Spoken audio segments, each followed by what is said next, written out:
आगरा में करणी सेना का भयंकर गुस्सा देखने को मिल रहा है। पुलिस और करणी सेना के लोग आमने सामने हैं। करणी सेना ने एसपी सांसद रामजीलाल पर सख्त कार्रवाई का अल्टीमेटम दिया है। करणी सेना के कार्यकर्ता हाथों में डंडे और तलवार लिए हुए दिखाई दिए हैं।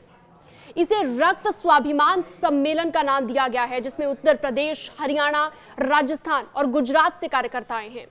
कहा तो यह भी जा रहा है कि संभावना यह है कि कार्यकर्ताओं की संख्या 3 लाख के आसपास है। पुलिस ने 500 जगह पर बैरिकेडिंग कर दी है। सड़कों पर पत्थर के बड़े बड़े बोल्डर रख दिए गए हैं। 10,000 पीएसी और पुलिस के जवान यहां पर तैनात हैं। ड्रोन के जरिए निगरानी की जा रही है, लेकिन करणी सेना के कार्यकर्ता भयंकर गुस्से में नजर आ रहे हैं, जिसकी तस्वीरें भी आप लगातार देख रहे हैं। रक्त स्वाभिमान महासम्मेलन में जैसे जैसे भीड़ बढ़ती जा रही है, ठीक उसी तरह से पुलिस की मुश्किलें भी लगातार बढ़ती जा रही हैं। आगरा में रामजीलाल सुमन के बाहर पुलिस का सख्त पहरा सुबह से था ही, लेकिन अब जिस तरीके से सम्मेलन में लगातार बढ़ती भीड़ को देखकर पुलिस ने रामजीलाल सुमन के घर के बाहर अलर्ट दिखाई दिया है। हालांकि ये घर के अंदर जाने का रास्ता है और यहाँ पर पुलिस ने क्रेन लगा दी है। इसके अलावा काफी संख्या में पुलिस बल तैनात है। हालांकि बैरिकेडिंग कर दिया गया है। पुलिस की कोशिश यही है कि अगर कोई करणी सेना के लोग यहाँ पर आते भी हैं तो वो अंदर एंट्री ना कर सकें। यही वजह है कि अंदर जाने का रास्ता रामजीलाल सुमन के घर का पुलिस ने पूरी तरह से बंद किया हुआ है। अलर्ट मोड में पुलिस दिखाई दे रही है। लेकिन सूत्रों से हवाले से बड़ी खबर ये सामने आई है कि जिस जगह पर यह सम्मेलन हो रहा था वहां से करणी सेना के कुछ कार्यकर्ताओं ने निकलना शुरू कर दिया है, जो कि अब रामजीलाल सुमन के घर की तरफ कूच कर सकते हैं। जिसके बाद से आगरा पुलिस अलर्ट मोड में आई और रामजीलाल सुमन के घर के अंदर जाने का जो रास्ता है उसको पूरी तरह से अब पुलिस ने बंद कर दिया है। आज राणा सांगा जी की जन्म जयंती कार्यक्रम यहाँ एहमदपुर में मनाया जा रहा है। हमारे साथ बात करने के लिए करणी सेना के राष्ट्रीय अध्यक्ष राज शेखावत जी हैं, इनसे बात कर लेते हैं। सर, आज जयंती है राणा सांगा साहब, जयंती है महाराणा सांगा जी की। जिन महाराणा सांगा जी पर अभद्र टिप्पणी एक जनप्रतिनिधि द्वारा की गई थी, उस जनप्रतिनिधि से हमारी लड़ाई है, न कि और किसी से।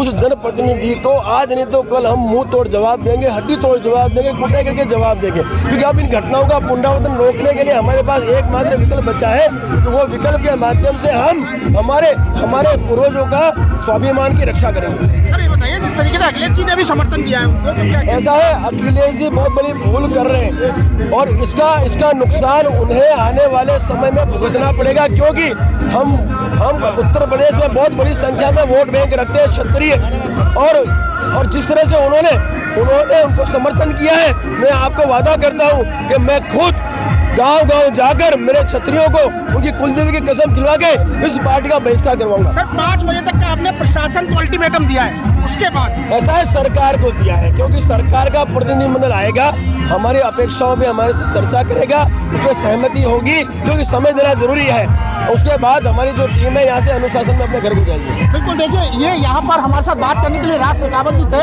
इनका साफ तौर से कहना था कि मैं अखिलेश यादव का विरोध घर घर जाके करूंगा। वहीं इस जयंती के माध्यम से उन्होंने ये भी संदेश दिया रक्त स्वाभिमान सम्मेलन के माध्यम से कि वह जो है शाम 5 बजे तक, जब तक सरकार का प्रतिनिधिमंडल यहाँ बात करने नहीं आएगा, तब तक ये प्रदर्शन और ये जो सख्त स्वाभिमान सम्मेलन है वो ऐसे ही जारी रहेगा। कौन क्या कर रहा है, क्या नहीं कर रहा है, इससे मेरा क्या लेना देना। कौन करणी सेना, तमाम करणी सेना यहाँ घूम रही है। जहां तक मेरा अपना सवाल है, मैंने एक बार नहीं 1000 बार कहा है, कोई व्यक्ति अपने आप में पूर्ण नहीं है, कोई विचार अपने आप में पूर्ण नहीं है। मैंने राज्यसभा में जो बयान दिया, मैं जानता हूं कि मेरे बयान से तमाम लोगों की असहमति हो सकती है, लेकिन असहमति व्यक्त करने का हमारे देश में एक तरीका है।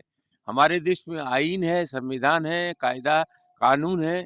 तो कुल मिलाकर के अगर किसी को तकलीफ हुई तो जो विरोध करने के तरीके हमारे देश में हैं, धरना देना, प्रदर्शन करना, सत्याग्रह करना, अखबार में जाना, कोर्ट कचहरी में जाना, उनका सब इस्तेमाल करते। हिंसा का रास्ता किसी भी कीमत पर हमारे देश को स्वीकार नहीं है। और जिस तरह के तत्व यहाँ हिंसक वातावरण बना रहे, ये मैं समझता हूँ देश की सेहत के लिए किसी भी कीमत पर ठीक नहीं है। क्या करें, अकेले घूमें? जब तमाम धौंस मिल रही है, हमारी जिंदगी को खतरा है, लोग गोलियां मार रहे हैं, मेरे परिवार को समाप्त करने की कोशिश की, घर पे बुलडोजर लेकर के आ गए, कोई जीभ काट रहा है, कोई कान काट रहा है, कोई नाक काट रहा है, कोई सीधा गोली मार रहा है, तो उस परिस्थिति में क्या करना चाहिए? मजबूरी था हमारा कोर्ट में जाना, हम हाई कोर्ट में गए।